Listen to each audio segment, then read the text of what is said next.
अहम खबर है, कराची के शिप ऑनर कॉलेज में पर्चे के दौरान बैरूनी मदाखलत से अमला परेशान हो गया। कॉलेज के अमले के मुताबिक नकल माफिया इंतजामिया पर नकल कराने के लिए जोर ज़बरदस्ती कर रहा है। मजीद जानते हैं डॉन न्यूज़ के नुमाइंदे सैयद वसीम से। वसीम, अमले की जानिब से मजीद क्या बताया गया है?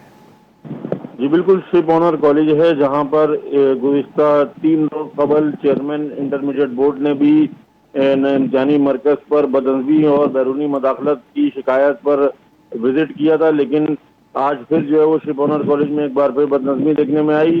बैरूनी मदाखलत के बायस कॉलेज का अमला परेशान है। उनका ये कहना है कि जो बैरूनी मदाखलत है उसकी वजह से नकल कराने पर जोर दिया जाता है। ताहम अमले ने जो है वो इंटरमीडिएट बोर्ड के कंट्रोल ऑफिस में जो सुपर विजिलेंस टीम के अफसरान हैं उनको इस बारे में आगाह कर दिया है, और उन्होंने टीम ने असिस्टेंट कमिश्नर के साथ इस कॉलेज का विजिट भी किया, लेकिन उसके बावजूद भी कॉलेज में जो बैरूनी अनासिर हैं वो अंदर दाखिल होने की कोशिश करके नकल कराने की जो है वो कोशिशें कर रहे हैं। जी बहुत शुक्रिया सैयद वसीम इन तफसीलात के लिए।